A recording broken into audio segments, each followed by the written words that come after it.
बिस्मिल्लाहिर्रहमानिर्रहीम। अस्सलाम वालेकुम व्यूअर्स, कैसे हैं आप? उम्मीद है आप सब लोग खैरियत से होंगे, खुश होंगे, आबाद होंगे। अल्लाह आप सब लोग को इसी तरह हंसता बसता खुश और आबाद रखे जी, आमीन अल्लाहुम्मा आमीन। और इस दुआ के साथ करते हैं जी आगाज़ कि जहाँ रहें खुश रहें, आबाद रहें। और आप सब लोग मिल के मेरे साथ जो है ना उनके लिए दुआ करें जो बेचारे बीमार हैं और बेचारे जो है ना वो बहुत परेशान हैं। उन सब के लिए करते हैं जी दुआ। अल्लाह ताला उन सब की बीमारी ख़त्म करे, अल्लाह ताला उन्हें सेहत तुरकमला अता फ़रमाए और अल्लाह ताला उन्हें शिफ़ा अता फ़रमाए। और जो परेशान हाल है अल्लाह ताला उन सब की परेशानी दूर करे, आमीन अल्लाहुम्मा आमीन। और इस दुआ के साथ कर रही हूँ अपने ब्लॉग का आगाज़। जी बस ब्लॉग है जी, आज मेरी लाइफ़ स्टोरी। काफ़ी दिन हो गए मैंने अपनी लाइफ़ स्टोरी आप लोगों से मज़ीद आगे नहीं शेयर की। जो जहाँ तक शेयर की थी वहाँ से आगे आज मैं स्टार्ट करूँगी शेयर। मैंने आप लोगों के साथ कितनी की थी कि जब मेरे अब्बू जो है ना वो हॉस्पिटल में थे और जिस वक्त उनके जो ज़ख़म है वो बेड पे रह रह के बहुत बड़े हो चुके थे, उससे आगे की अब स्टोरी शेयर करनी है आपकी।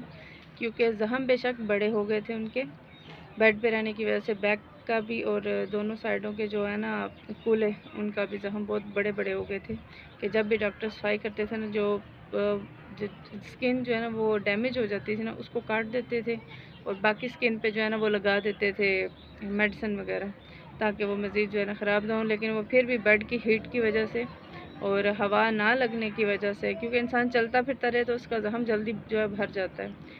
और मुसलसल लेटा रहने का मतलब उनकी टांगें हरकत नहीं करती थी, वो उठ नहीं सकते थे, तो इसलिए बेचारे जो है वो सिर्फ लेटे ही रहते थे।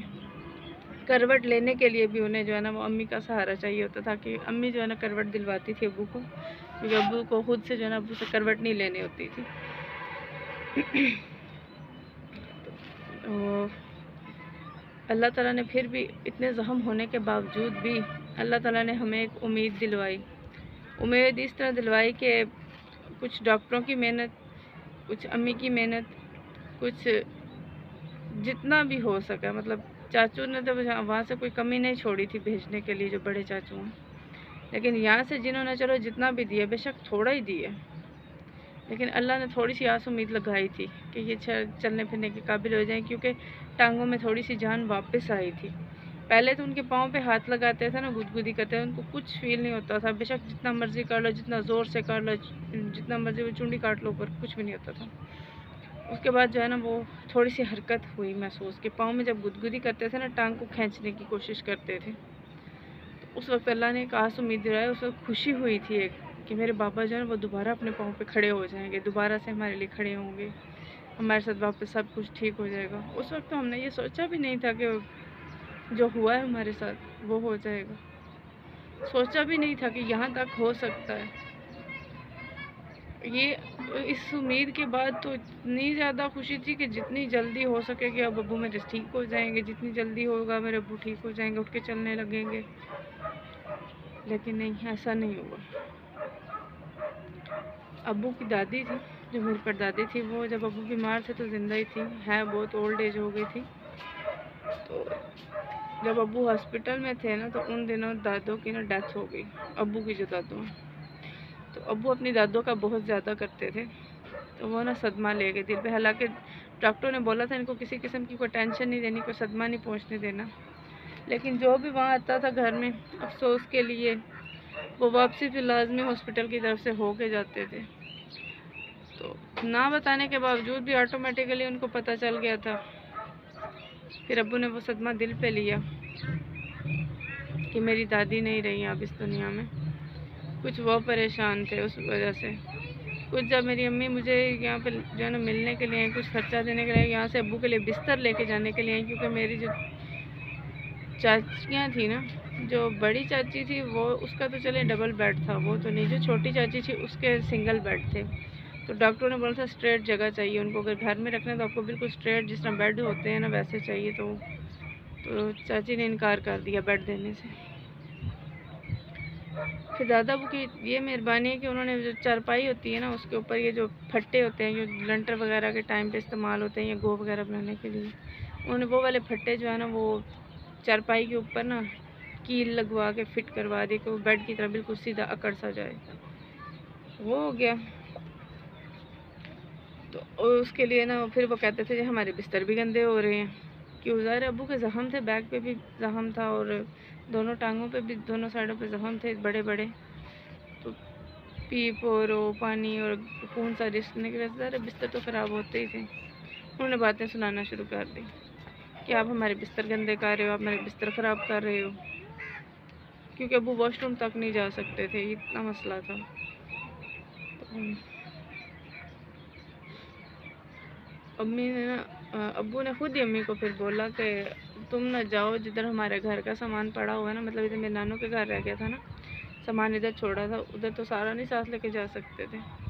तो अब्बू ने बोला तुम बिस्तर ले आओ। अम्मी कहती चलो ठीक है, मैं बिस्तर भी ले आती हूँ, चलो साथ में छोटी को भी मिल आऊँगी और कुछ खर्चा वगैरह हो सका तो वो दे आऊँगी, जो कुछ जमा पूंजी कुछ बची कुची हुई तो अब्बू ने अपने से ना कुछ पैसे दिए जो अब्बू ने सेव किए हुए थे कि इसमें से किराया भी लगा लेना और कुछ उसको भी दे आना, क्योंकि वो स्कूल जाती है तो उसके ज़्यादा से बचाइए होते हैं।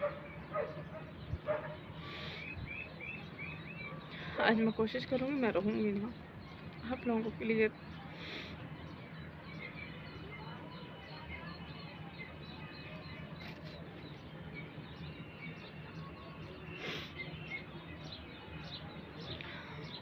फिर जब अम्मी आई यहाँ पे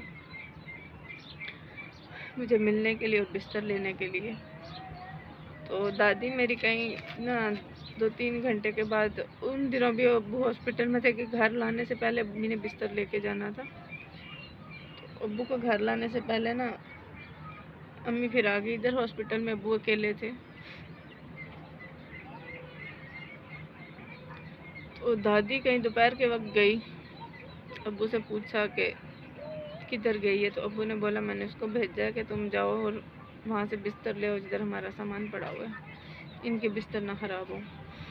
अम्मी जो है ना वो सामान लेने गई। तो दादी पूछती हैं कब से गई है। अब्बू ने बताया सुबह भेजा था, मैंने कहा सुबह जाओ थोड़ी देर के लिए उधर रुकना फिर आ जाना। लेकिन तो दादी कहती अभी तक आए नहीं। अब्बू कहते नहीं अभी नहीं आई।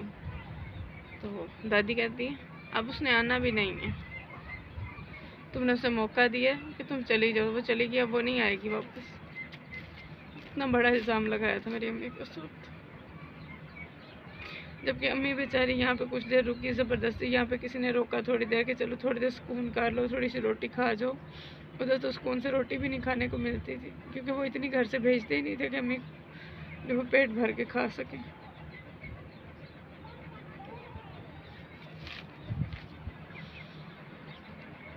दादी ने अम्मी के माइंड में डाल दी, अबू के माइंड में डाल दी कि अब वो नहीं आएगी। अबू के पहले ही एक टेंशन थी कि उनकी दादी फौत हो गई है, वो परेशान थे कि वो दुनिया से चली गई। ऊपर से दादी ने जब ये टेंशन डाली ना, तो टेंशन की वजह से ना अबू चुप हो गए थे, बोल नहीं रहे थे, बिल्कुल चुप हो गए थे। जब अम्मी यहाँ से वापस पहुँची, सेकंड टाइम था, उस वक्त तकरीबन 4-4:30 का वक्त हो गया जब अम्मी वापस गई होंगी। गए तो हालात अब्बू के सीरियस हो गए थे, इतनी सीरियस हालत हो गई थी कि कुछ पता नहीं था कि पता नहीं अभी कुछ हो जाए।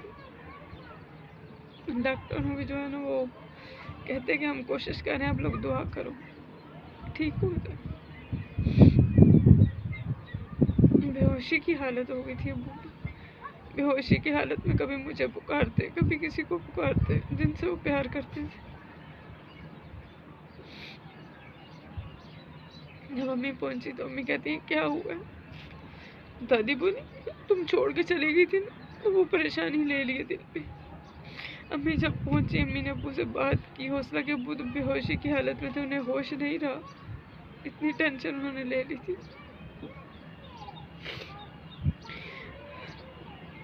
अम्मी ने फिर भी कान के पास जाके बातें की, दिलासा दिया।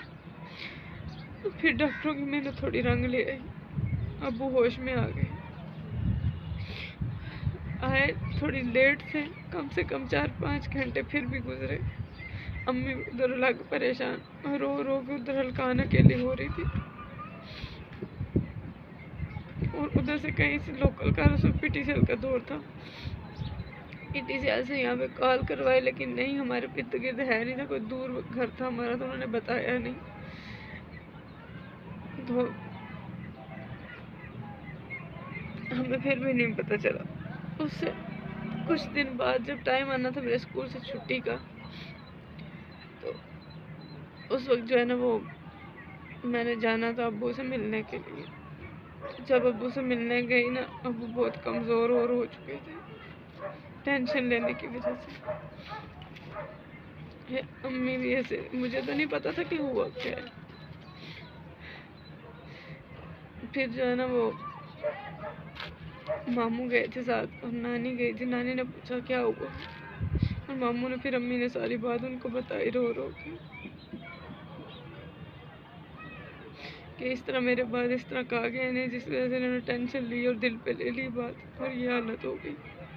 बहुत मुश्किल से जो है ना वो होश है, अपनी जगह पे कायम हुए। तो अभी के लिए तो मैं इतना ही बताऊंगी आपको। आप भी मज़ीद आगे हिम्मत नहीं पा रही मेरी बताने की। नेक्स्ट फिर आप लोगों से करूँगी शेयर। तब तक के लिए आपसे लेती हूँ इजाज़त। हमारे साथ जुड़े रहिएगा, कंटिन्यू रहिएगा, वीडियो स्किप मत कीजिएगा, कंप्लीट वॉच कीजिएगा।